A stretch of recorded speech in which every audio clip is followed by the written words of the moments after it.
Hey everyone, welcome back to On Purpose, the number one health podcast in the world. Thanks to each and every single one of you that come back every week to become happier, healthier, and more healed. Now, I love sitting down with a guest that I've been chopping it up with on messages and getting to know and following for some time. And today's guest is someone that I've had a few interactions with offline, and I'm being honest with you, one of the sweetest, warmest, kindest people that I've connected with. And when I first came across her book and her work, I was so happy to see someone take this very big word, take this very known theme that we've kind of repeated over the years, but then make it their own and really help us more deeply understand it, unpack it, and live it. And I think that's the part that I'm most intrigued by, is that I think this word's been thrown around for a long time and it's kind of been a bit ethereal and not as tangible. And today's guest is someone who I think is going to make it super easy, super practical, and super applicable for everyone who's listening and watching wherever you are in the world. I'm talking about Roxy Nfusi, the author of Manifest, 7 Steps to Living Your Best Life. If you don't already have this book, make sure you go and order a copy right now. We have the link in the caption, in all the details. Make sure you go and grab a copy. But Roxy, I'm so excited to have you here today. I've genuinely loved, whether it's been us emailing, DMing, whatever it's been, and it's so great to have you here finally. So thanks for coming. I am so excited. I've been sort of smiling throughout that whole introduction, and honestly, I feel like I'm pinching myself. So I have to tell you, at the beginning of this year, on New Year's Eve, I always do a vision board, and I dream as big as possible, and it was before the book had even been released, and right in the middle, I wrote J. Shetty, really big. I was like, I have to connect with him. Obviously, I wanted to come on the podcast, and it was like a huge dream for me. So thank you so much for having me on. Of course. And you have to say, I want to see that. You've got to send that to me. I will. I'll send you a picture. Yeah, I love seeing people's vision boards. I think it's such an important activity to manifest. Yeah. And I've done that in so many ways. When I first moved to LA as well, for me, that was my kind of approach, where I was like, I need to know, I want to connect with people I think I genuinely connect with. And I think that's been a big part of my manifestation, is that it's always come from a really good intention. It's come from a genuine place of, I don't want something from someone. I want to connect with them. And I think we'll dive into that. Yes. And we'll get into it. But it's so awesome because I know you were on the Today Show in New York. You're now in LA. It seems like you're taking the book international, which is amazing. But I've loved seeing how you've been, I've seen the Manifest events that you're doing out in London as well and across the UK. Like, talk to me about, I want to know more about you and your journey. When did you first start your spiritual self-discovery, your personal journey? Where did that begin? So to kind of give you some background, because I started when I was about 27, just about to turn 28. So I think it was probably my Saturn returns as well. But up until then, I was the opposite of spiritual. I had been in an addiction to cocaine, alcohol, and cigarettes for almost 10 years. And I was obviously suffering from depression, and it's one of those things, was the drugs causing the depression or the depression fueling the drugs, but it was obviously a combination of both. But even prior to that, I had always been someone who was extremely negative. I had more self-loathing than I could ever describe. I truly hated who I was. From my earliest years, when I was growing up, I was an Iraqi, growing up in Oxford. My name was Rowan. The Iraqi war broke out. And, there was this kind of media attack on Muslims. And I grew up in a very devout Muslim family. And I was treated pretty horrifically at school, and I started to really reject where I was coming from. And when you reject where you're coming from, you are just rejecting yourself and who you are. And I think that was stemming all this self-loathing. And so when I was 12, I decided to move schools after this incident where I'd been locked in a phone box, basically being called Saddam. I'd actually blocked out the memory for ages. And I decided to change my name from Rowan to Roxy. And then that kind of continued this journey of escaping from myself and who I was. And it took me until this kind of major rock bottom in May 2018, when I'd been on a yoga teacher training course, and I really thought, this is going to change my life. I am going to, do 200 hours of yoga. I'm meditating. I've got no access to these drugs and, all the cigarettes and everything that I was using to escape. And I felt that was going to be it. And I remember there was a monk there, and he read my palm and he said, you've got this fork on your palm and you're here to help lead with your wisdom. And I was like, okay, great. I'm going to go home and be a yoga teacher. And at the beginning of my classes, I will try and inspire people. And that was kind of my goal then. But I got back to London, and 24 hours later, a friend called me and she was like, do you want to come to this party? And I was like, yeah. And within an hour of being with her, I was back taking drugs. And I went on a 48-hour bender, basically didn't go to bed, did some things I really regret, and I woke up feeling totally at rock bottom, like the shame, the regret, and I felt like I was unchangeable. I thought, this is just who I am. And I called my friend Sophia, and she is very spiritual, and I would say she's quite woo, like she's quite out there. And she said, oh, you should listen to this podcast on manifesting. And I thought, oh, okay, well, this is going to be something that's really woo and out there, but I'll give it a listen, because at this point I'll try anything. And I listened to this podcast and I realized that manifesting was all about self-worth. And something in me just clicked. I think we all have those moments where we hear one thing and it kind of just changes everything. And hearing about manifesting was that catalyst for my change. And from then, I started immersing myself. I would say it's like I brainwashed myself with self-development in the best way. I was listening to podcasts, reading books. Like, I love YouTube for motivational videos. And I was doing everything I could to try and understand how to change my mindset, how to rewire my brain, the way that I was thinking, the way I felt about myself. But all of it really was manifestation. So for me, manifesting is the umbrella, and all of self-development and healing falls underneath it. Wow, I love that definition, and thank you for telling us about your story a bit too. Like, how did you first get introduced to like cocaine and drugs and all of that world? Because I totally understand what you're saying, that you were going through this. Bullying's an understatement, because it was a lot worse, and it can be a lot worse. But you're going through this kind of tension, stress, pressure that's coming from the outside because of where you're from and where your family's from and things like that. But then how did it go so far to that extreme? Where did you get introduced to these things, and how did they become normality? When I was at school, I remember trying, it was called a WKD. It was like, yes, I know what those are. Alco Pops. And I remember trying it for the first time and thinking, gosh, like something about this feels quite good. And I slowly started drinking every now and then. It was not common. Like, my mom obviously never like knew that I was drinking. She would be so upset if she did. But I was doing it kind of like casually. And then when I left school and I went to university, I was 18, and actually, I've just remembered the first time. Yeah, I went to an after party, and I remember taking cocaine for the first time and just thinking it was great, and I just loved it. And as someone who had absolutely no confidence, what this drug was giving me was this false confidence. And so the use started to become more regular.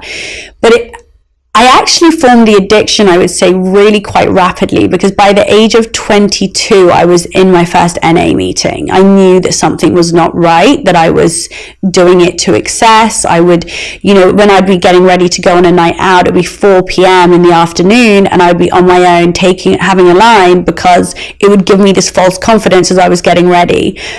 But I obviously then didn't give up until I was 28. So there was this long period of time where I knew I had an addiction, but trying to get out of it was so hard. And the shame that comes when you're constantly trying to remove yourself from something is, I did feel it was a very traumatic time. Even now, if I see people on TV doing drugs, or if I've been out and I see people coming home from an after party, I have a physical response to it. Wow. I feel so anxious. So yeah, it was a time. Yeah, wow. Yeah, I mean, that isn't trauma that just disappears and just leaves you. And what you said earlier, it can be so hard when manifesting and self-worth are so correlated. To manifest from that kind of a place can be really difficult, because I'm guessing when you're saying, Joe, I don't feel confident, and that's why I do this because it makes me feel confident, it means you're coming from a place of I don't have self-worth. But then to manifest, I have to believe that there's more for me to deserve and more for me to earn and more for me to create.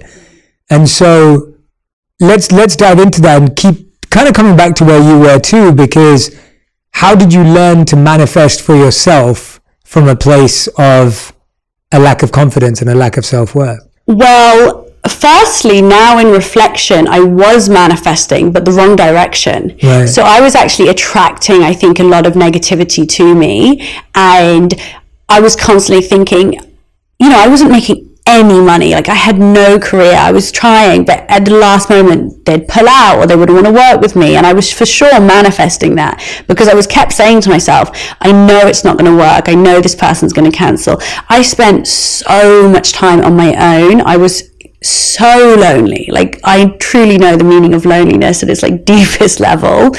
But when I decided, and I discovered manifesting, and like you say, I realized that it was so closely linked to self-worth. How I started was to start my healing journey. And the first kind of technique I used was to fall asleep to affirmation playlists, because I realized that your subconscious was susceptible as you're falling asleep. But then that was an ongoing journey. And by the way, I'm still on it. Yeah, of course. Like, I'm still on that self-worth journey. We spoke before, there are still things that are definitely kind of my blocks, but I don't know if you had this, and because I said before, I wish I was interviewing you. You're not allowed to interview today. We'll save that for another time. Today's about you and your book. So when I first heard about kind of self-development, and I would listen to speakers, and people would say, oh, it's a lifelong journey of healing. I was like, what do you mean it's a lifelong journey? That sounds hideous. What's the point? I was in this like self-development honeymoon. So at the beginning, when you find healing, and I've been in this real dark place, and then I start to see changes, I start to see the light, I thought, well, this is it. I'm healed. I'm never going to feel bad again. Like, this is great. And it's exactly like being in a relationship when you start and you're like, I'm never going to argue with this person. We're going to be together forever. And then, time goes on and you realize that's not the case. And now what I realize is that, yes, it is a lifelong journey, but with every single kind of layer you peel off, you open up this huge potential for growth and abundance and opportunity, and you're constantly up leveling. So even when you take a step back, you're still never going back as far as you went. And that for me is really reassuring. And I hope for anyone listening who's also thinking, what do you mean this is an ongoing journey? It's ongoing, but in the best possible way. Yeah, I think it's interesting when you say that, because I believe that everything's a lifelong journey. There's literally nothing that you could actually say has a beginning and an end, because even when you look at something that you don't think grows anymore, it is growing. It's just growing slowly, or it's growing differently, or it's growing uniquely, but everything's either growing or dying at any given time. And I think people forget that. And I like the point you made that you can manifest negatively and you can actually manifest the other way. Can you give us an example of how we do that? Like, how do we almost manifest things not working out? So I think, like, really simple examples are if you wake up on the wrong side of the bed, you wake up in a really bad mood, and then you miss your train, and your meeting gets cancelled, and you stub your toe, or whatever it is. We've all had those experiences in those days where we're kind of just operating at this low vibe, we're in a bad mood, and then that's what's happening. But there's also, I think, a deeper level where we, so much is self-fulfilling prophecies. So if we are constantly operating from this belief system that we aren't worthy, that we aren't enough, that we can't, receive abundance, then we're going to change the way that we interpret and the meaning we attach to everything we experience. So we might have a conversation with someone which is a in perspective, someone else's perspective, it's just a like really normal conversation. But to that person who's got that low self-worth and believes everybody's against them, they might take that conversation totally the wrong way and then sabotage the relationship and then go, see, I told you nobody's here for me, or I told you I couldn't, whatever it is. And so I think in that sense, we are absolutely manifesting negativity into our lives because of how we're perceiving the world through that lens of low self-worth or low self-esteem. Yeah, no, that's such a great answer. And I'm so glad you raised that point, because I think people think, they're like, okay, well, should I start manifesting? Should I not? Does it work? Does it not? And the point is, you're already doing it. Yes. in one way or another. And I think a lot of people struggle with the idea of manifesting for people who are kind of more skeptical or cynical and things like that. And you said you came from a non kind of spiritual background too, to some degree it sounds, or not open to these ideas. And that's the same with me. If someone told me about manifesting years ago, I would have just been like, that's weird. Like, that doesn't work. It's just hard work. It's just, you got to put in the time. And now I realize I was subconsciously manifesting so many incredible things in my life, not knowing the term, not knowing the process. And then I was like, well, actually, if you know the process, you can use it better. Yes. Right? Like, I think that's something that we don't understand. It's almost like, if everyone is listening or watching, if you think about something you do, actually ask your friends this. Ask your friends, what do I do well? And whatever answer they give you, there might be some things in that surprise you. Like, your friends might say, oh, you're actually a really good communicator. And you're like thinking, well, I never even knew that. Or your friend's like, oh, you're really great at mediating between us when we're arguing, and you didn't know that. Often when you don't know you have a skill, you actually don't know how to use it well. And that's why I find with manifesting, whether you're using manifestation to create negativity in your life or positivity, knowing how it works makes sense. So how did you start to piece together your, principles of manifestation? How did you start to gather and say, this is an important part of the process? I think, by the way, I'll start by saying that I think this conversation is so important. These conversations, and this one especially, I'm so fortunate to have this platform to talk about this. And the reason it's so important to me is that because manifesting has become such a trend, I think it devalues it so much. Yeah. And I'm so passionate about manifesting that I get almost a bit upset. I'm like, no, it's so incredible. It's such a full and fulfilling and meaningful practice. And within it, there is science and philosophy and wisdom. And I think it can get a bad rep, from these like 30-second TikTok videos, which maybe just are giving so many misconceptions around it. But this really is, like, it isn't woo, it isn't mystical, and actually my book in particular is for the skeptics. So like, anyone who's a skeptic, I challenge them to pick up the book and not feel better about their lives afterwards. But how I came up with the 7 steps is honestly a terrible story. I love it. That's great. That's awesome. So when I had Rolf, I kind of really was like, who's my son, I thought, I'm gonna make this career for myself in being of service to others. I realized that was my purpose. It's what I'm here to do. And so I did a workshop. I used to watch like Brené Brown, and I just love her. And I saw her Called Courage on Netflix. I was like, I want to do that. I want to be on stage. I want to inspire people. So I thought, I'm just going to host my first workshop. And it was a self-love workshop, and 100 people came. I couldn't believe it. Wow, that's amazing. Yeah, where did they come from? I had a really small community on Instagram. It was I think 20,000 followers. Right. So it was good, but it was small. And I was really connected to them because I'm very open and vulnerable, and they've kind of been on the journey with me. And so I said, look, I'm going to do this. And anyway, I can't imagine, what your first one was like, but I remember just my legs like jelly before I stepped on stage. But the moment I got on that stage, I was like, this is what I'm here to do. So I did that workshop. It went well. And so I was like, okay, I'm going to do another one. And so I said to my audience, I said, guys, I've been following manifestation. I've been learning about it. Do you think I should do this? And this was Jan 2020. And they were like, yeah. So I was like, now I have to do a workshop on manifestation. How am I going to explain this practice? There is so much to it. So I just thought, right, I'm going to put it in a step-by-step process. So I went on a walk, and I got out the notes on my phone, And within 5 minutes, I had my 7 steps to manifesting. And I think it came so instinctively to me.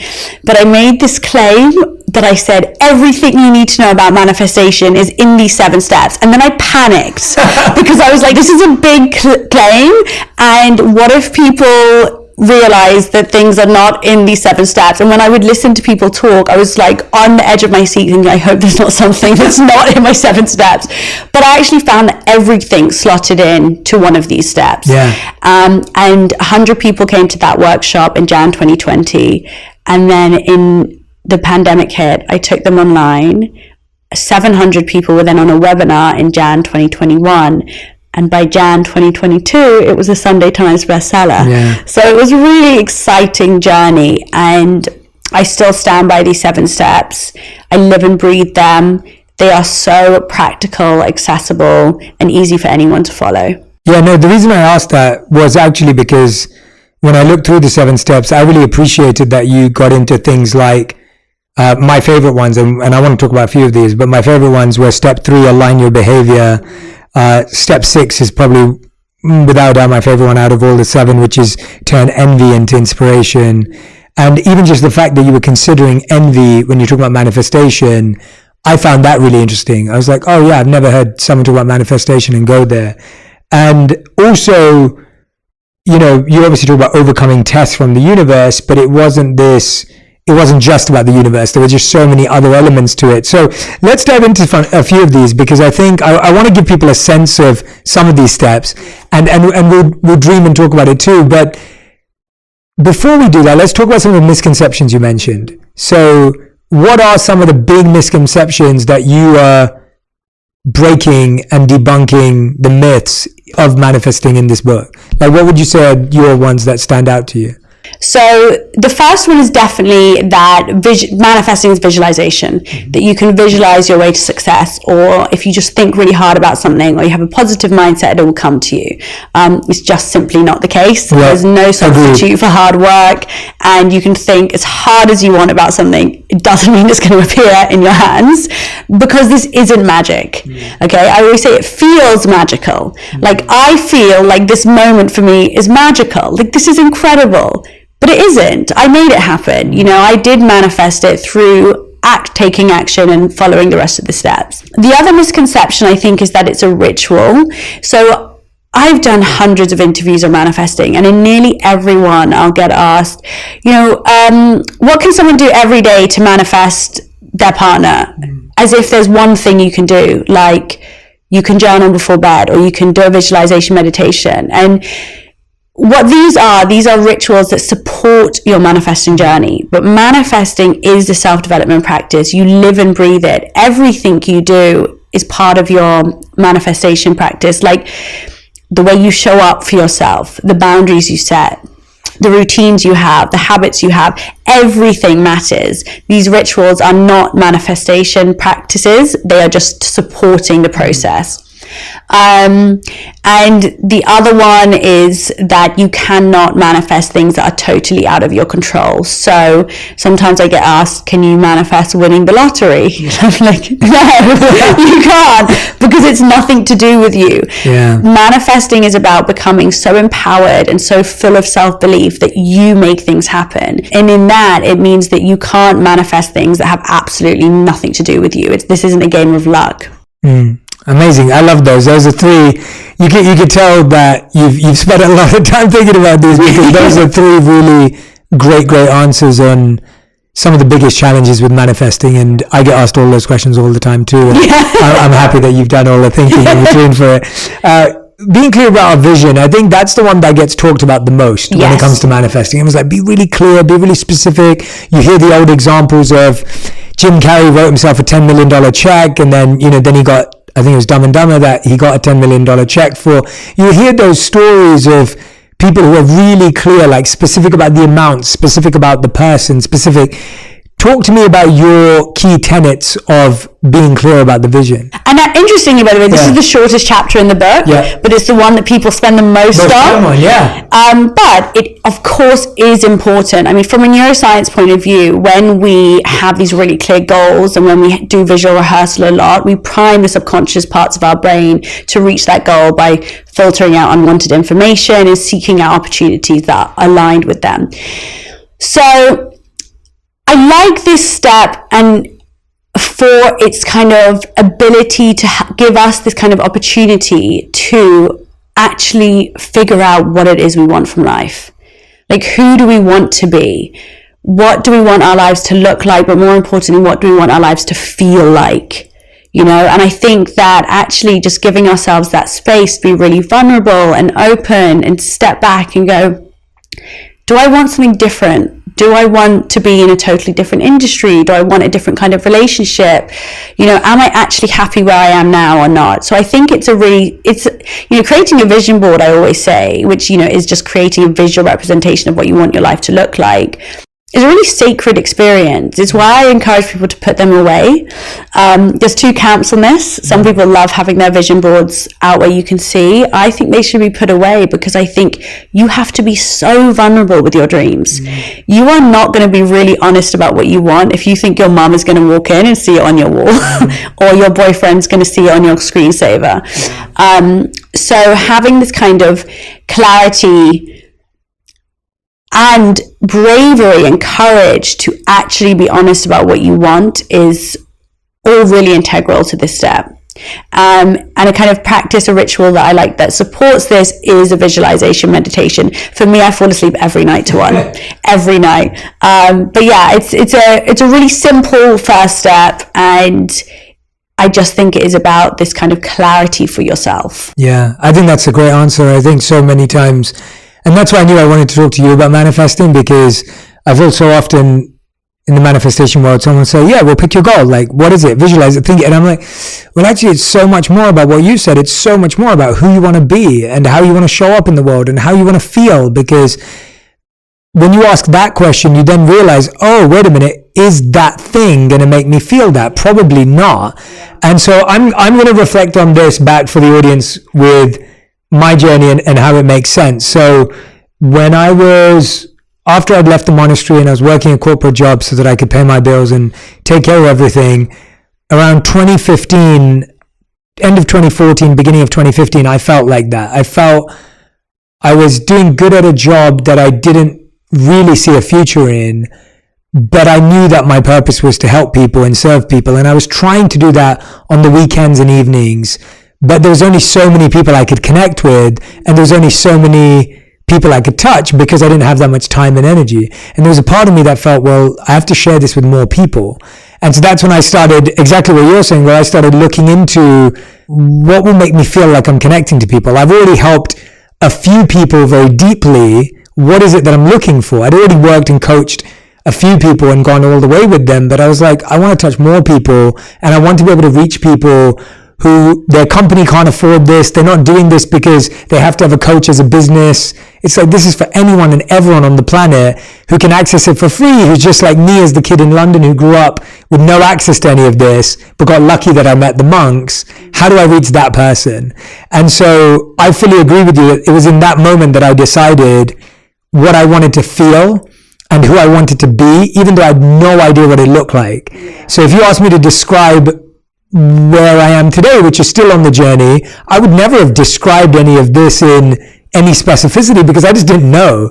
And if anything, my goal and my visualization was far more basic and limited, but it was enough to get started. Does that feel fair? Yeah, I love that. And I think that's so important for people, because one of my most asked questions is, what if I don't know what I want? And actually what you're saying is, hey, I didn't know the exact things I wanted, but I did know who I wanted to be and how I wanted to feel. That is the best starting place. And I think so important for anyone listening. It's also feeling really lost. And people often find this practice when they are feeling lost. And when you are, it is really hard to have those specific goals. Yeah. So you know, I think that's just such an important example to share. Thank you. Yeah, no. It's just as soon as I heard you say that, I was putting myself in the shoes, and I feel that I've actually never been specific about numbers, things have never been part of how I've manifested. And I'm not saying that's bad too. I'm saying that's not been my approach. And my approach has constantly been, how do I use the gifts I've been given in the service of others? Like, that's always been like the kind of intention.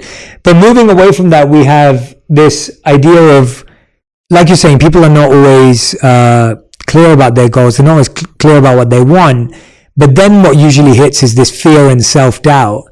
And I remember going through that as well. So I want to ask you an interesting question about this. When you're thinking about fear and self-doubt, I feel like this is the part where we spend a lot of time, and most people get stuck in fear and doubt, that they never start, they never try something, they never give it a go, because they're worried about what their parents will think, they're worried about what their family will think of them, they're worried about what their friends will say. When you think about fear and doubt, what is the root of what we're really struggling with in fear and doubt? Like, if you really had to think about that and go, what is at the core of why fear and doubt is such a hard thing to overcome in the process of manifesting? I always take a breath when I think about fear and doubt, because it's so overwhelming for so many of us.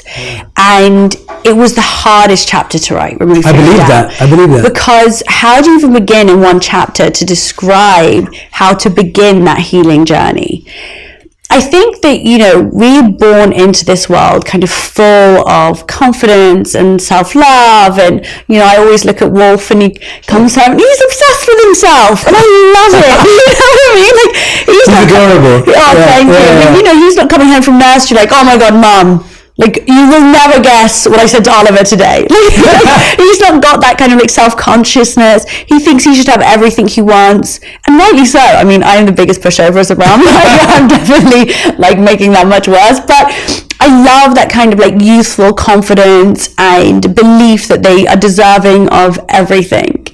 But what happens is life. Life happens to us, and to varying extents, we come to believe that we aren't enough, that we aren't good enough as we are. And I mean, my personal belief around this is that I think rarely do we actually get unconditional love from our parents. And this isn't to blame our parents, but the love we receive actually is very conditional. It's, if you are good, if you behave, I will love you. If you misbehave, if you show anger, if you are upset, if you are crying, I will punish you and I will withdraw that love from you. And so, of course, we're forming these beliefs so early on that we must mold ourselves to please those around us, our parents, then our teachers and our peers, and the people we grow up with, and then our partners. And so when you're compounding those beliefs constantly throughout our lives, when we then have this realization, oh my gosh, I have no self-worth anymore. It's really, there's a big job ahead of you to start to undo all of that conditioning and come back to that bright, confident, buoyant, childlike self.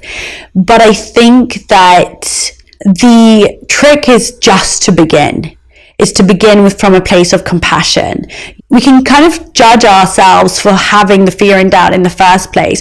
We can be like, oh, I wish I wasn't like this. I wish I had more confidence. I wish this. And I think even at that very first step, it's being able to go, hey, I'm so sorry, to you and your inner child. I'm so sorry that you don't feel like this yet. What can we do? How can we heal this?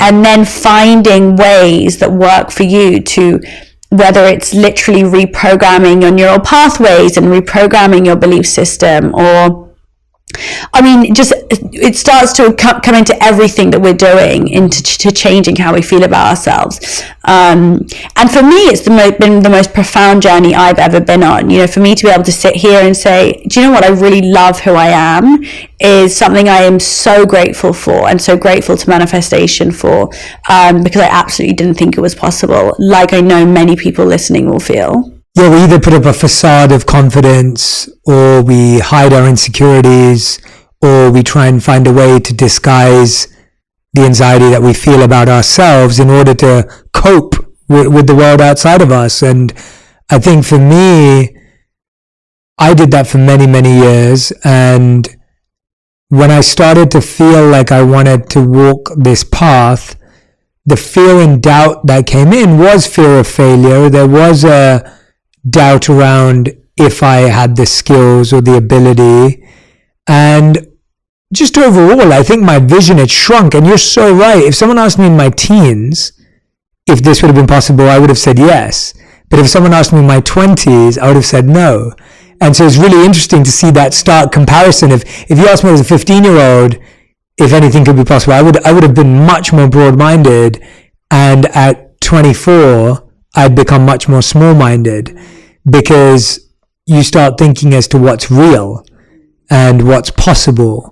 And you start also looking at the people around you and going, well, where have they got to?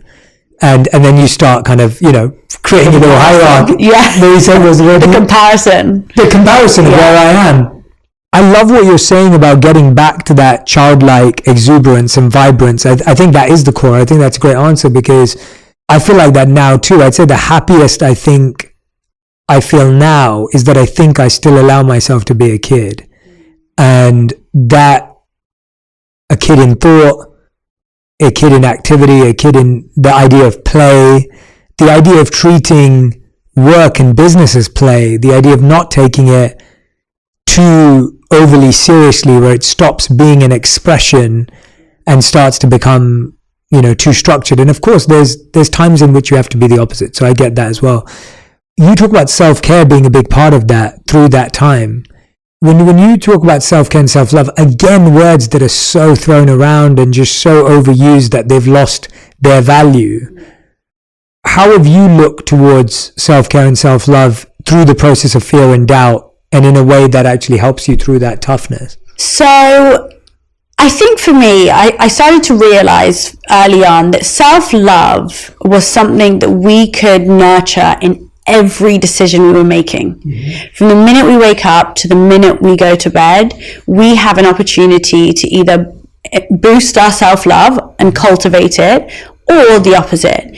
And so I started to become very mindful and using a lot of self-awareness to really look at every decision I was making.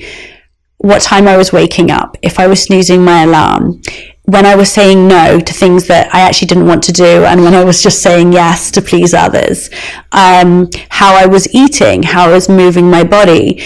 And this kind of awareness started to change everything that I was doing. And I realized that self-love was honoring where I am today and where I wanted to be tomorrow. And by that I mean that, in making our decisions, we need to be considering who we want to become, where I wanted to be tomorrow, what I wanted to manifest, who I wanted to become, and if my decisions were aligned with that. But also making sure that my decisions were honoring how I was feeling each day. And so having that ability to kind of check in with myself.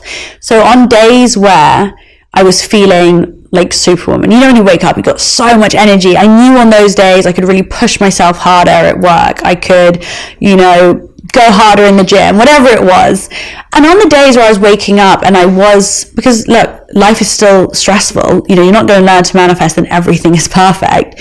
But on the days where I was waking up feeling flat or lethargic or just a bit down or sad, how could I honor that via rest, recharge, getting an early night, saying no to social arrangements because that would cause me more stress, or making sure I, finish my to-do list. And so it was this constant balance of like checking in with how am I feeling today, emotionally, physically, mentally, and where do I want to be tomorrow, and what are my priorities for tomorrow, and finding that balance. And that for me is self-love. Yeah. And then within that is self-care, which is routines, looking after me. Like, I have found that I am someone that, I work very hard, I'm very busy, but I don't have like boundless energy. I think some people, and Instagram probably, I don't know if like I had a warped vision, but I used to see people on Instagram that were so busy and they just seemed to have all this energy for it all the time. And I used to try and do that, and I kept getting burnt out and ill,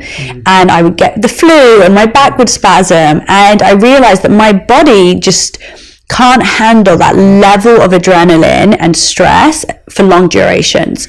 So for me, self-love and self-care was going, right, I have to take breaks for doing things that will really make my body feel better, that will calm down my nervous system, meditation, breath work, ice baths, IV drips, whatever it is for me that really helps me. And that's self-care. Yeah, no, I love what you said there. And I think the key word that I was taking away was priorities and prioritization. I feel like that's one of the challenges with not just manifesting, but life in general, where it's like you're saying, if I have a sense of priorities and then I need to rest the next day to get back to the priorities. But the problem is I think all of us have a lot of priorities and we have a lot of things that we want to happen at the same time. And so it's like we want the amazing career at the same time we want the amazing social life, at the same time we want an incredible vacation, at the same time we want 8 hours of sleep every night. And it's like, I don't know anyone in the world, like when I met my wife and even now in my life, like my purpose is my priority. And my wife and my relationship with her is a massive part of that. But she knows that and her purpose and her priority is her family.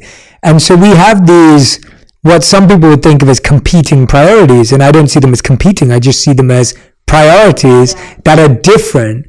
And she knows that if there's a weekend and she has the choice to spend with her family or anyone else, she'll choose her family. And if I had the choice in the weekend to do my purpose or anything else, I would choose my purpose. That's just always the way it's going to be. And I think what's really interesting about that is when people see amazing or exciting things happening in your life, it's like, yeah, because this is all I care about. Like I'm not prioritizing pretty much anything else. And that's kind of like a scary mindset for people. Because that's an intimidating mindset, a scary mindset, because people go, but I don't want to live like that. And the truth is you don't have to live like that. No one does. But I find that if you don't want to live like that, it's hard to create progress in any area, whether that's being a parent, whether it's being a partner, whether it's building a career, whatever it may be. So how does manifestation and priorities work together? Do you feel that people want to manifest too many things? Are they too different? Do we need to be more focused? How do you see that when it comes to manifestation? I think that you're right in that people kind of want to have it all at the same time, all together. But something's got to give. We're not superhuman. There's only so much energy and time that we have. And I think that having that clarity on your purpose, on your priorities, is key. It's also why doing something you love is so important. Because if people are going, well, I don't want to prioritize my work and have to give up my social life, or have to give up this, it's probably because you're not really that passionate about the work. By the way, for some people, they just want to have a job, and that's totally fine, which will pay them so that they can prioritize their social life. That is a good thing to know. Yes. Because then you're not thinking, right, I need to have a job that is this all-encompassing life purpose. Actually, I just want to leave at 5. I don't want to stress about it. And that's awesome. And that is great. I mean, sometimes I don't. Actually, that's pretty awesome. Because they want to prioritize other things, travel or whatever. But I think it's also really important for people to know that your priorities will change. You don't need to get intimidated by this idea that, if my priority now is my career, it has to be like that for the rest of my life. My priority this week, let's say, right, I'm here in America and I have these goals that I want to manifest. My priority right now is 100% communicating my message and inspiring as many people as I want, which means I have not been out for dinner once, right? I'm not with my son right now. That is my focus. I also know that as soon as I'm home, my priority is my son. And I have to take a step back from work to give that the space it deserves. And so I always see your priority as being like your best friend. Yeah. And what I mean is that, when you go to your best friend to answer all your decisions, so you'll go, hey, what should I eat tonight? Or should I break up with my partner? Or whatever. Your priority is your decision maker. It's your best friend. So when you're trying to make a decision of, should I go to this party, or should I, let's say your priority is to feel really energized and healthy. Should I eat this candy, whatever it is? Your priority is that decision maker for you. And that's really important with manifestation because it's helping you to constantly align your behavior with where you want to go and who you want to become. So having those priorities gives you that focus. It helps you to make decisions. But I think it's also really important to know that priorities are changing, like they will change day to day, week to week, and we should just be allowed to get comfortable with that, but know that there needs to be some. You can't prioritize everything at once. Yeah, and I'm happy to hear that, because I think sometimes people's vision boards or their manifesting is like every area at the same time, and it can be challenging. But I wanted to ask you this, and I feel like you're the perfect person to ask this to. The idea of mum guilt with manifesting, like you're just talking about your son there and like getting back to him, and he's young. Mm-hmm. How old is he now? 3.5. Yeah, 3.5. Yeah. Right? He's so young, and it's like, I'm sure you want to be back with him, and I'm sure it's hard, but you also have this mission. And I feel like it's such a wonderful thing to see someone trying to balance it and trying to figure it out, but I'm sure it's not easy. And I'm sure, I grew up with a powerhouse mum who made me breakfast and lunch and dinner every day, dropped me to school, picked me back up, did my homework with me, and was the breadwinner of the family. Wow. So I don't know how she did it. And she is a superwoman. Yeah, she really is, and it's unbelievable. And I think I just wish she also found work that she loved. She's good at it and she's done great at it, but there's a part of me that's also like, well, if she loved her job too and it fulfilled her and she had time, it would have been amazing. But having been the son of a superwoman and seen an incredible mom and having such a great role model in my life, like for you, how do you balance, do you ever experience mom guilt because you're traveling, you're on the road, you're out there, and how do you manage it but I'm also manifesting the life I want for myself and my son? Like, I just want to hear how that goes through in your head. Do you know, and I don't know if this is going to be a very popular answer, but I don't really experience mum guilt. I love that. How does that work? Because I really believe I'm a really good mum, and I believe I'm a good mum because I do give Wolf unconditional love and space to be whoever he wants to be. And as a parent, that's all we can do, is be as good as parents as we can be. We're not trying to be perfect parents. Like, I'm still Roxy. I'm still many things. I'm a multifaceted human. Being a mum is one of those. I mean, it of course is the most important thing, but it's not all that I am. And I know that I'm giving Wolfie this unconditional love, safety. I'm trying to create, a life not just for me, but for him as well. And you know what? He is the happiest little boy. So I'm clearly doing something right. And I'm very lucky that Wade is an incredible dad. I know that Wolf is never, apart from being in preschool, he's never with anyone other than me or Wade. So I know that he's like in safe hands, and he seems fine. When honestly, before I was going to America, so Wade's taken him to Australia for 3 weeks. And I did start feeling really panicky. I was feeling quite anxious. Like, I can't believe I'm going to leave him. I'm not going to see him for 3 weeks. Like, I'm missing this special time. And, I would say day to day, I'm not like a needy mom. Like, I'm not like overly attached, like in an unhealthy way, because Wolf is not mine. He's not my possession. He's my son. I'm here to guide him. But he's a very affectionate little boy, just for context. He's very affectionate, loves cuddles, loves kisses, like, he's so cute. Anyway, the day I was leaving, he could obviously sense my neediness and anxiety, and he refused to hug me. I was like, baby, I'm not going to see you for 3 weeks, like, give your mommy a hug. He was just like, it was always like, he was like, Mom, you're being a bit much, can you just back off? And every time I tried to FaceTime him for the last 2 weeks, he's like, I'm having too much fun, like, I'm fine. And so he's happy, I'm happy, and at the end of the day, I'm always going to be here for him, and I'm thriving as much as I can. He's thriving wherever he is, and I hope that in sharing that, it will give other mums permission to be okay with not feeling guilty, because I almost think that sometimes we feel guilty if we don't feel guilty. Like, I felt that. I thought, is there something wrong with me that I don't have this awful mum guilt? Totally, yeah. I can imagine that, yeah. But actually, I'm pleased that I don't, and I hope that it will encourage other mums to be okay with prioritizing themselves. Our children are learning from what we do, not what we say, and we know that.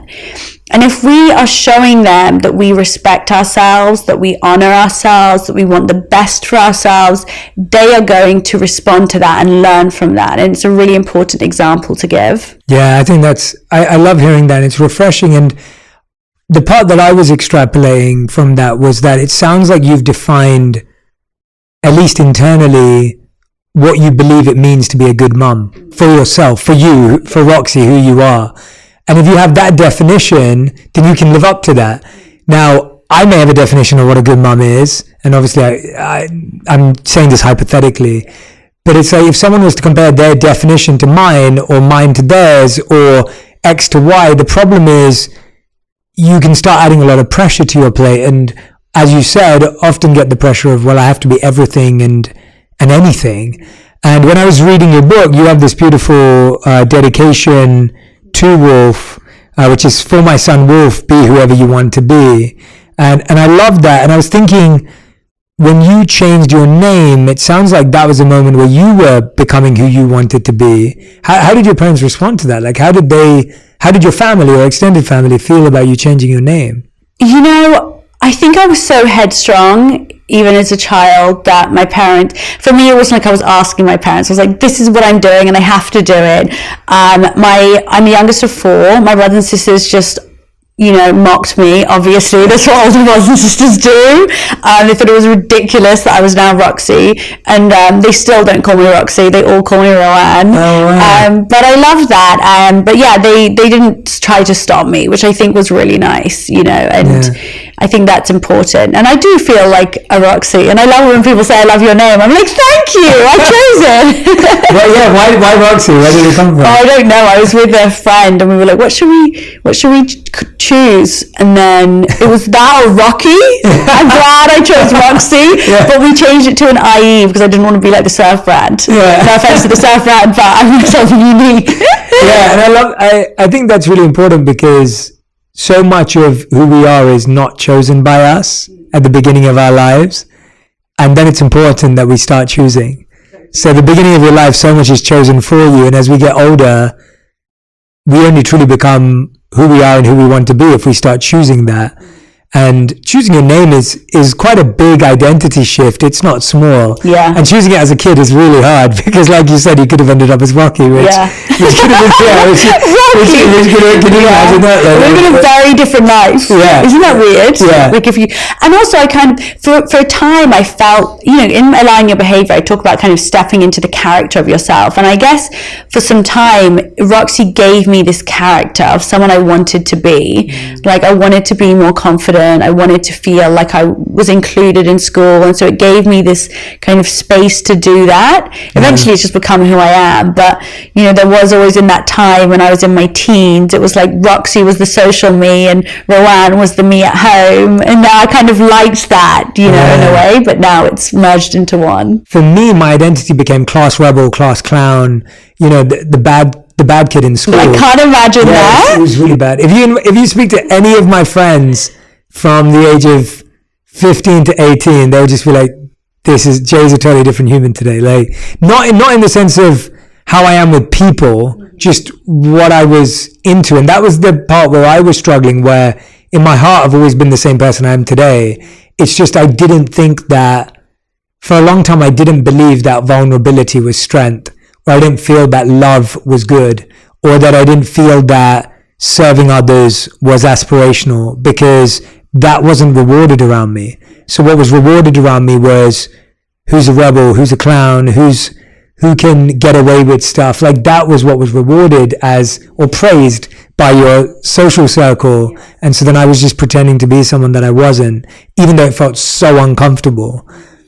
Which, when we come to aligning your behavior, I think that's half the issue, where my behavior when I was a teen was aligned with a reality or a truth that I would never have subscribed to. Like, if you said to me, Jay, this is what you're actually doing, and I think we don't really look at what our behavior aligns with. We kind of just go with it and we think it's us. When you talk about aligning your behavior, where are the common mistakes that we make when aligning our behavior? Because, and this is what I think ultimately goes back to the first point you made, where you said that we have to know who we want to be. And I think when we talk about manifesting, we don't. I think people talk about what their goal is. Yeah. So someone wants to manifest making $1 billion, right? I'm making this up. Someone's hypothetical example. Aligning their behavior means doing anything to be able to make $1 billion. Like, you're ready to do anything, because the goal wasn't set from a place of knowing who you want to be. So now it's about getting something, which means you're pretty open to any behavior. Yeah. Does that make sense? That does make sense. So talk to us about going back to who you want to be and aligning your behavior with that. I feel like how does someone think about who they want to be in a healthy way? Because I think society has programmed us to say, you want to be a podcaster, you want to be an author, you want to be a billionaire. Like, the word that follows be is rarely who. That's what you want to do. That's not who you want to be. So true. So true. Yeah.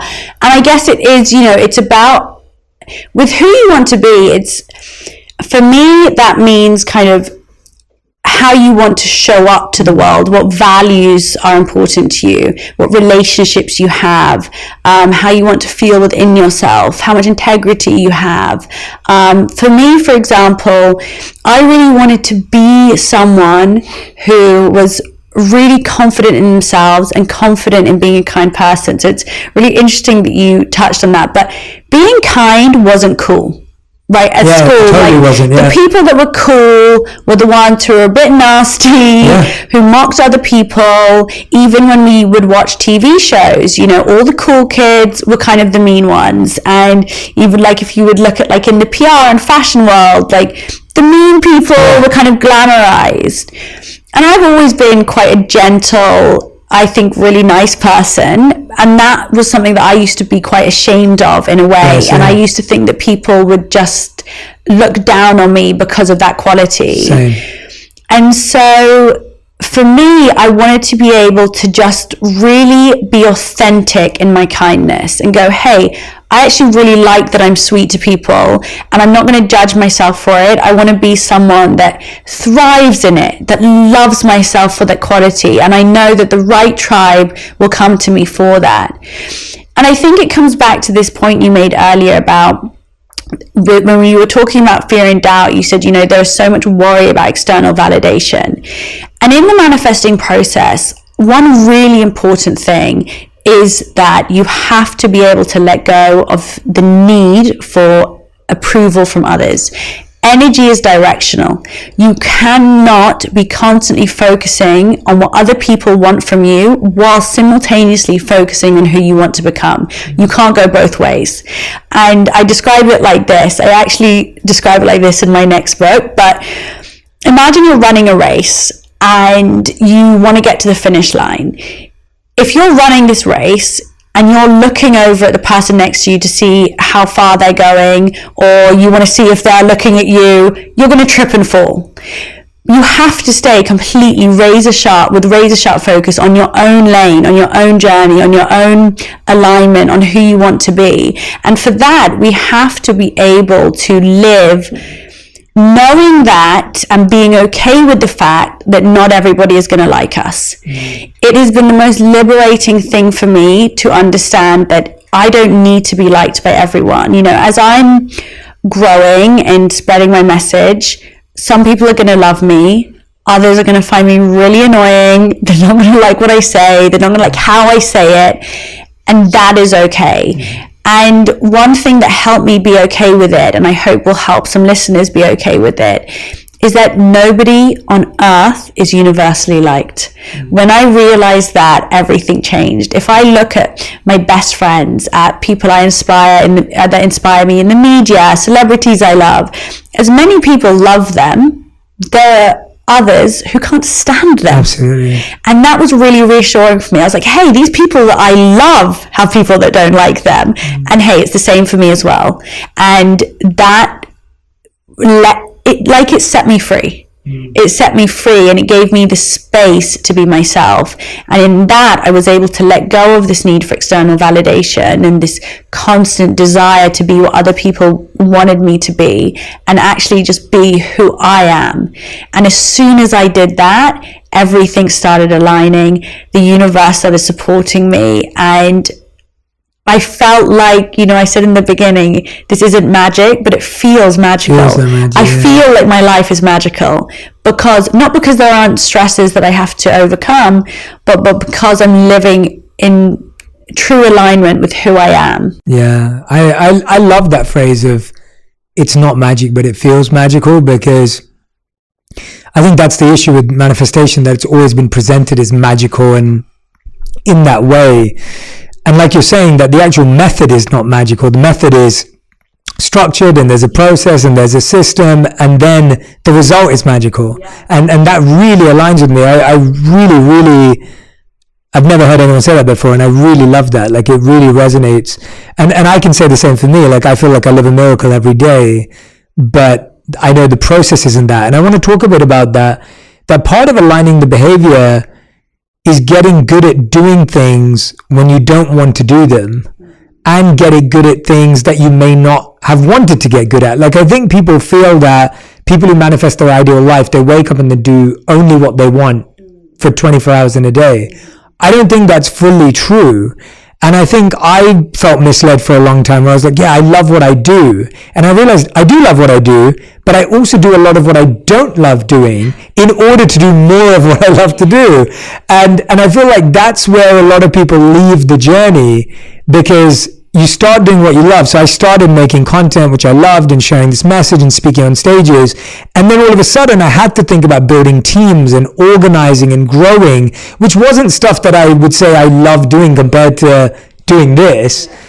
But I had to learn that in order to serve the greater mission. And I realized if I have to learn something in order to serve my mission and manifesting, then that's part of the manifesting. That isn't excluded because I don't enjoy it. Where does that sit with you on? 100%, and it's why being clear in your vision is so important. Yes. Because it's giving you that reason, that why you're doing the things that you don't enjoy necessarily, or that aren't your favorite part of the process, but you're doing them anyway because of this greater thing. And, I think that we kind of, I don't know if you agree, but there is an aversion to discomfort. Like, we are always trying to avoid, not always and not everyone, but we can try to avoid things that feel uncomfortable, hard work, things that we don't want to do, because our brain is always trying to keep us as safe and happy as possible. Yeah. And it's also, a lot of that is also coming from a place of fear as well. That can't go unsaid. And I know this kind of phrase some people don't like it, but I do believe that part of self-love is self-discipline. There's a fine line between giving yourself compassion and space to be gentle with yourself and give yourself space to experience the whole spectrum of emotions. And sometimes we do need to just go, hey, you need to finish doing your accounts, even though it's really boring and even though it makes you feel like your brain's going to explode, but you need to do them because it's part of this greater picture and it's going to get you closer to where you want to go. And it's also the same with any time you have an opportunity to step outside your comfort zone, to take risks, to do things despite the fear of being rejected or the fear of failure or whatever it is. And the more that we can retrain our brain to find this motivation and commitment to going beyond what we feel is comfortable, that's where we see the real growth. I always say, there's a great quote which is, nothing changes if nothing changes. But I also love, I say it in my book, is if you want to see and create change in your life, you have to be the change. You are the driving force behind everything. You talk about envy in your book, and I find envy fascinating because the Vedas talk a lot about it, which are the books I studied as a monk. I found envy to be one of the most interesting emotions. It's fascinating as an emotion to me to have to figure out where's it coming from, what's it doing. And you talk about in the book how you turn envy into inspiration, or that's what you recommend in manifesting. What is envy a representation of for you, and how have you made sense of it when you talk about turning it into inspiration? Yeah, so I think this is a really important step for all of us. So envy comes from this scarcity mindset that there's not enough to go around. So if you have something, it's potentially less for me. And it's coming from this place of fear. So I always say envy is fear and doubt in disguise. What often happens is that we are constantly trying to deny ourselves of our envy. We don't want to admit when we're feeling it. Whenever I'm in a workshop and I talk about envy, you could hear a pin drop because nobody wants to give away that they've ever felt envy before. There's so much shame around it. It's definitely, look at the Disney films. It's like the green-eyed monster, that always the villains are the envious ones. And when we don't kind of admit our envy, we pass it on often as judgment or criticism of others. So true. So we see a confident person walk through the door and we go, oh, they're so full of themselves. Or we see a couple kind of, kissing on the street, oh, get a room. We're constantly passing this judgment of other people. And I think that is just envy coming out. And so the very first step, what I really encourage people to do is just start to take ownership of it. Look out for any time you're judging or criticizing others and seeing, is this really a sign that I'm feeling envious of something that they have or something that they're doing? Also, when there are times where the envy is just blatant, like your friend gets a job promotion and you wanted that job promotion, or if you see someone getting engaged and you're really waiting for your partner to propose, then it's more obvious. But either way, when we notice that envy, or we've realize that we've been judging someone and we've been disguising it, yes, I am feeling envious. That's okay. There's nothing wrong with that. It's not making me a bad person. But what is this showing me? It's showing me that something still needs healing within me, whether that's an insecurity or just a real doubt that there's enough for everybody to go around. To then take it further, we can turn that and transform it into inspiration. Inspiration is the antithesis of envy. It says that there is enough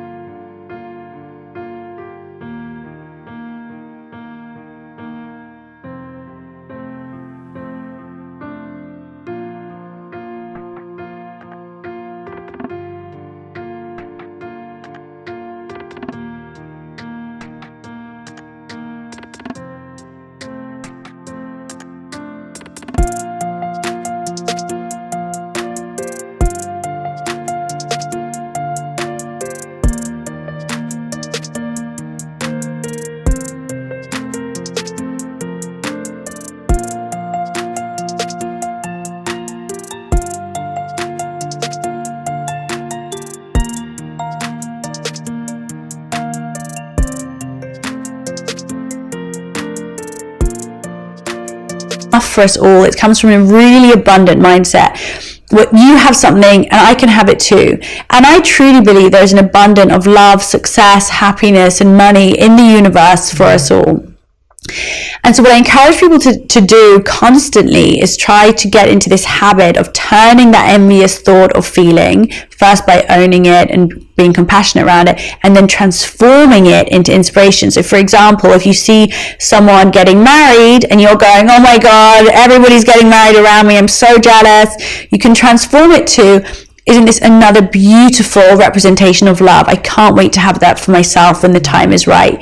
So we always have this opportunity to transform this very low vibrational feeling of envy and turn it into something that is high vibrational, that is more empowering, that feels better. And it's why, supporting each other, celebrating each other is so important. That's awesome. I'm so glad we talked about that because, I find that envy can also be the biggest block to manifesting, because if you ultimately, after doing all these steps at step 6, are feeling envious of others, it just takes all of that high vibrational energy back to low vibrational energy. And envy's one of those, like, I know there's all these new thoughts about, envy is a sign of what you really want and things like that. And I'm not fully in agreement of that. Like, I don't think that, I often think that our envy just exists much more broadly. If you have narrow envy in an industry or a space, you're probably luckier. Generally, we can feel envious of lots of different people for lots of different things because we don't know our own values. When you know your values, you'll only be envious of people in your value space, and that's helpful as a start. But you're so right that, if you find yourself falling into the envy, it's not even what you share with others, it's holding that bitterness within your own heart and mind. Horrible. It's horrible. Like, it's just so polluting. And letting go of it. And for me, what's really helped is, again, getting really clear on what you said, that if I'm doing my thing, it really doesn't matter what anyone else is doing. And it won't have that, someone else's moves don't influence mine, and someone else's wins and losses don't influence mine. And I think it's also, this is what I wanted to get to, it's also the other way around. Sometimes envy is, you can't enjoy someone else's wins, but sometimes envy is you deeply enjoy someone's losses. Yeah. So when someone loses, you take joy in it, and someone wins, you don't care. But when you take joy in someone's loss, I see this in the news every day, like when people get divorced and we're like, oh, we knew they'd get divorced, we told you so. Someone loses a game and we're like, oh, you're the worst player of all time. Like, we take so much joy in other people's loss or in other people's failure or supposed failure. And we don't realize that when that same thing happens to us, we're going to treat ourselves the same way. Now, God forbid you go through something similar that you condemned online. You're going to condemn yourself through that whole process rather than giving yourself compassion and space.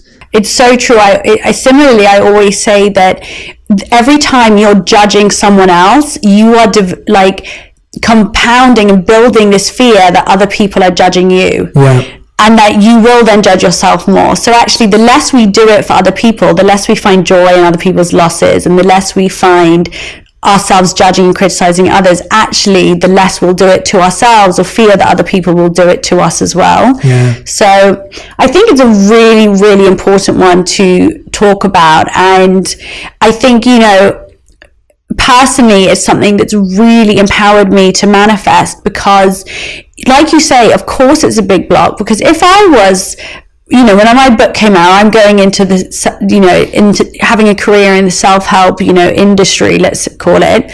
If I was thinking, oh my gosh, no, there's so many successful, Jay Shetty is like, he's got millions of followers and I'm never going to be that big. And if I started having that, I would be totally blocking myself, right? But we're all on the same mission. We are all here to help people and inspire people. And for every coach, healer, author out there, there are thousands of people wanting to learn. Yes. And who listens and hears my message and takes it in is supposed to be in my tribe. But I'm, like I said, I'm not for everyone. And so for other people, they'll hear you speak and that will resonate way more with them. Or they'll hear another coach speak or another speaker or another author. And that's great because we're all on the same mission, and that's an abundant mindset. And that's why I can look at you and Brené Brown and Tony Robbins and anyone in this world and go, that is so inspiring. I love seeing people help other people. Yeah, exactly. And I think you identified it perfectly there. It's the real question is, are we here for the healing or are we here for us? And that's really the question. And if you're really in it for the healing, then anyone who's a healer, you'll appreciate them, even if their healing style is different. But that sign is so clear when you're like, oh yeah, I don't like the way they're doing it. I don't agree with them, or they're not. And it just creates fractions and fractures internally as well. So I'm so glad you brought that up too. It's beautiful. And I think as you were talking, I was piecing a thought together, and it's this idea of how comfort creates self-care, but discomfort creates self-respect. I love that. Yeah, and it just hit me while you were talking. And I was thinking that discomfort has actually brought me so much more than comfort. And now I appreciate comfort more because I know I can get into discomfort when I need to. And so the self-respect that comes from discomfort creates such a confidence and a swagger and an energy that then you cradle with comfort when you need to, as opposed to when you've only coddled and comforted the whole time. It's really hard to then have that feeling of self-respect. So every time I go through something tough, I'm like, God, I did that. Like every time I break through something, I'm like, I can do hard things. Like I can do really tough stuff. And that builds self-respect. And self-respect is what I need in order to function in life, to build self-worth, in order to have self-belief. Does that, Oh, I love that. And I think you're absolutely right. I mean, there's no...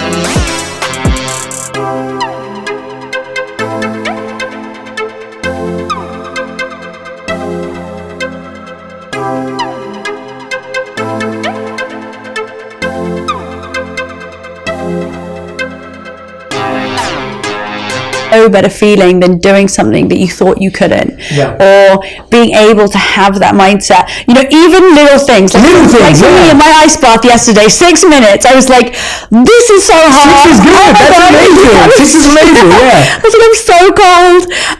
And I just like tapped into that kind of mental strength. I was like, discomfort is okay. And afterwards, I felt so proud of myself. And it's quite similar to self-trust. I always say, like, follow through with things that you say you're going to do, because that builds self-trust, which again impacts that self-worth, that self-esteem, that self-confidence. You know, every time we say to ourselves, I'm not going to drink tonight, and then you go out and drink, you're losing that self-trust. Or when you say, I'm going to finish that, you know, assignment today, and then you don't, you're losing that self-trust. But when you actually do things like, you know, push through discomfort, or you follow through with things that you say you're going to do, you're building self-discipline, self-respect, self-trust, and all these things combined is what is making you feel more empowered, more confident. And in that empowerment, you take steps that you never thought were possible to live a dream that you feel so proud of. Yeah, absolutely. And it's doing what's really hitting me right now with what you're saying is that it's doing hard things that are meaningful to you. The challenge is a lot of us are doing hard things that are not meaningful to us. So when you break through something hard that's not meaningful to you, it doesn't feel great. And so I do believe people are doing hard things every day. I do believe people are working hard every day. I do believe that people are struggling every day, but often it's towards something that isn't important to them. And so if we can find a way to do hard things that are meaningful to us, that can unlock a whole new mindset and totally make it easy to manifest. Yeah. Brits, I was talking to someone about it yesterday. There is this kind of feeling there that life is hard and it should be hard, but in the wrong ways. Yes, right. You know, whereas this is like, well, we're talking about something very different. It's and I just really resonated with that it is about working hard for these things that are meaningful. Yeah, well, it's what you said earlier, and I love that that's where you start with just being clear about your values and knowing what you want and not wanting something because someone else thinks it's cool. Like, I do think that there's a mindset in the world where it's like, it's cool not to care. And then, right? And then there's a mindset the other way where it's like, it's cool to really care. And it's like both are fine, but just choose which one you want to be. Like, you know, it doesn't, like, some people are like, oh, it's cool not to care about what you wear. Yeah. And some people are like, no, it's cool to care about what you wear. Neither's right or wrong. Yeah. But most of us subscribe to one because of what people around us think, as opposed to, that's how I want to be. Yeah. And I think that that's the freeing element of all of this. It's like, how many decisions can you make in your day that were made because they were decisions you wanted to make, not because someone wanted you to make them, not because someone forced or influenced you, but that you knew they were right for you. That's really what we're talking about. Absolutely. So, couldn't agree more. Yeah. Roxy, it's been so fun talking to you. You're definitely a kind, warm, wonderful person in person too. Thank you. And I'm glad that we both found the courage to become ourselves in public, because when you said that too, I can resonate with that so deeply, where even for years I was just like, I you have to kind of play this role that you don't want to play, and I'm so glad I let go of that. I'm so glad you did too. Yeah. But for everyone who's been listening, I want you to go out and grab a copy of Manifest 7 Steps to Living Your Best Life by Roxy Nafusi. Please do not miss out on grabbing this book, The 7 Steps. We talked about a few of my favorite ones today. There's so many more, and I'm hoping Roxy will come back for her next book, but please do grab this. Please do use it practically, use it as a workbook, not just a reading book, because that's what it's built to do. And Roxy, we end every On Purpose episode with a final 5. Yep. So I hope you haven't been practicing too much. No, I haven't. I've just in this moment, I remember. Yeah. Did you do the first one with Alex Cooper? No, we've done final 5 forever, but that I'm going to do. That's many sides of you. We'll do that. Oh, okay. Usually I do final 5 when it's someone's first time, and sides afterwards, but I'll do both with you. No. I was thinking, what was the thing that was the point? Yeah, okay, good. All right. So, Roxy, these are your final 5. Question number 1. What is the best manifestation advice you've ever received or heard? That we manifest what we subconsciously believe we are worthy of receiving. Great answer. All right. Second question. What is the worst manifesting advice you've ever heard or received? That if you think about something hard enough, it will appear for you. Number 3 is, how would you define your current purpose? To help and inspire others to find the light within them. Beautiful. I love that. So clear, all these answers. That's fantastic.